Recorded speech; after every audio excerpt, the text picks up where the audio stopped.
Hi everyone, and welcome back. Today you are looking at Expedition Samurai, a party-based role-playing game set in Japan in the year 1600. You arrive aboard a damaged Dutch ship, become the elected leader of a crew of privateers, and get pulled into the politics and violence surrounding the end of the Sengoku period. Before anything else though, this is an early access purchase, and that changes the entire buying decision. The first reason you might buy it is the role-playing structure. You create your own Captain Flynn, build relationships with companions, and make decisions that can affect your crew, rival factions, and the people you meet.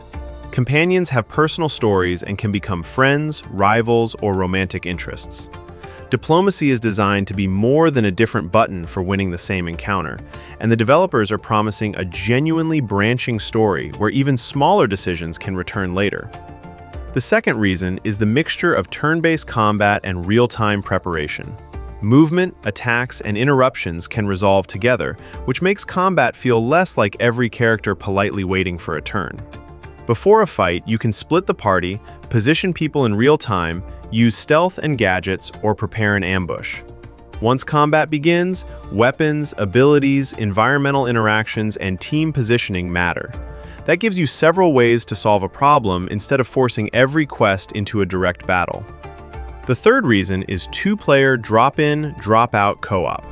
A friend can join as the second Flynn twin, help coordinate stealth attacks, and even compete with you for control of important dialogue decisions or companion relationships. Full campaign co-op is still unusual in a choice-heavy CRPG, so this could be the feature that makes Samurai stand apart from earlier Expeditions games. Now, the reasons you might not want to buy it yet. The most important one is content. The current early access version is described as several hours of quests and includes 5 main story quests, not the complete campaign.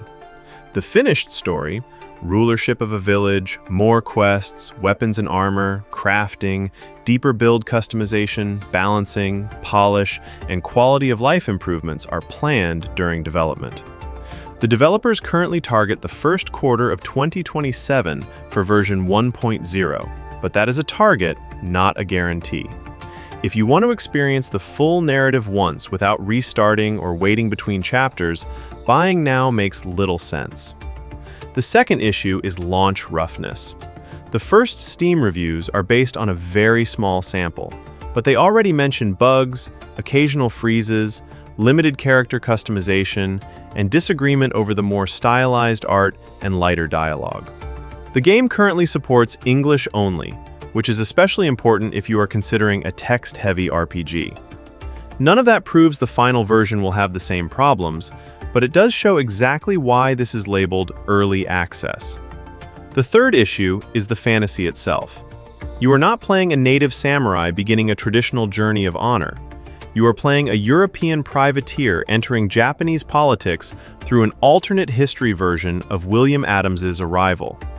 That outsider perspective can create interesting cultural and political choices, but it may disappoint you if the title makes you expect to roleplay a Japanese samurai from the beginning.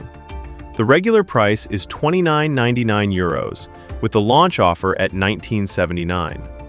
You should buy Expeditions Samurai now if you specifically want to support development, test its systems, give feedback, or play the unfinished campaign in co-op.